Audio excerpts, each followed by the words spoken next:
ఈ ఒక్క వెబ్సైట్ ఆయన వెబ్సైట్ ఒకటి బ్లాక్ చేస్తే ఆయన మళ్ళీ ఇంకోటి మిర్రర్ చేస్తూ దాదాపు 65 మిర్రర్ వెబ్సైట్స్ని ఆయన రన్ చేసేవాడు. ఆయన ఒక మొత్తం ఆయనని ఇన్వెస్టిగేట్ చేసిన తర్వాత ఆయన దగ్గర ఉన్న హార్డ్ డిస్క్ అంతా రికవర్ చేసిన తర్వాత దాదాపు 21,000 సినిమాస్ ఆయన హార్డ్ డిస్క్లో పెట్టడం జరిగింది. మొత్తము పాత ఫిలిమ్స్ అయిన గాడ్ ఫాదర్ మీ అందరు కూడా తెలుసు, చారిత్రాత్మక ఐతిహాసిక ఫిలిం అయిన గాడ్ ఫాదర్ అంటే 1972లో ప్రొడ్యూస్ అయిన ఆ మూవీ నుంచి మొన్న వచ్చిన ఓజీ మూవీ దాకా కూడా ఆయన దగ్గర ఈ ఒక్క హార్డ్ డిస్క్లో ఉండడము మనము చూశాను. మొత్తము బాలీవుడ్ టాలీవుడ్ అందరు కూడా ఈయన చాలా మూవీస్ ఆయన దగ్గర ఉండి చాలా నష్టం జరుగుతుంది.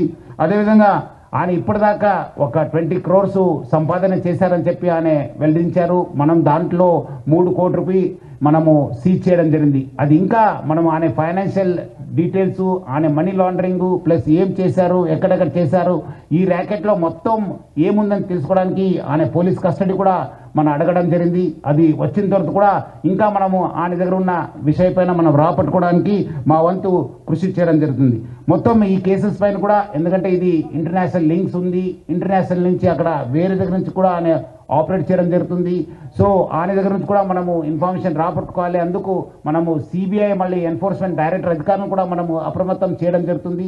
అక్కడ కూడా మనం సేకరించిన ఇన్ఫర్మేషన్ కూడా వాళ్ళకి ఇచ్చేసి వాళ్ళు కూడా ఈ మొత్తం ఈ ఒక్క లింక్స్ ఏమున్నామని తెలుసుకోవడానికి కూడా మా వంతు కృషి చేయడం జరుగుతుంది. మొత్తం ఆయన దగ్గర ఇప్పుడున్న డాటా దాదాపు 50 లక్షల మంది సబ్స్క్రైబర్స్ డాటా ఆయన దగ్గర ఉంది. అంటే మీకు తెలుసుంటుంది డాటా ఈజ్ పవర్ఫుల్. ఈ ఒక్క ఆధునిక యుగంలో మోడర్న్ టెక్నాలజీలో డాటా ఈజ్ పవర్ఫుల్. ఎవరి దగ్గర డాటా ఉంటుంది వాళ్ళు చాలా పవర్ఫుల్ ఉంటారు. ఆ డాటా ఆయన కలెక్ట్ చేయడంతో ఆయన అన్ని కూడా సైబర్ క్రైమ్స్కి లేదంటే ఏదో ఒక క్రైమ్కి అది గురి అయ్యే అవకాశం ఎక్కువ ఉంది. ఎందుకంటే piracy it self is illegal. ఎందుకంటే పైరసీ అనేది ఇల్లీగల్. ఎవరు కూడా ఈ పైరసీ మూవీస్ ప్రమోట్ చేయడం కానీ చూడడం కానీ కూడా ఇల్లీగల్. సో చాలా మంది ఏదో రకరకాలు అనుకుంటారు, ఏదో మనం చూస్తున్నాను కాదని చెప్పి, బట్ లేదు, వెనక ఒక పెద్ద ర్యాకెట్ ఉందని చెప్పి ప్రజలందరూ కూడా అర్థం చేసుకోవాలి. ఈ అన్ని కూడా మీ డాటా అంతా డార్క్ వెబ్లో లేదంటే ఏదో ఒక వెబ్లో మీకు అవైలబుల్ ఉంటున్నావు. అది సైబర్ క్రిమినల్స్ వాళ్ళు వాడుకోవచ్చు, లేదంటే ఎకనామిక్ ఆఫెండర్స్ యూజ్ చేసుకోవచ్చు, లేదంటే వేరే క్రిమినల్స్ కూడా మీకు ట్రాప్ చేసే అవకాశం ఉందని చెప్పి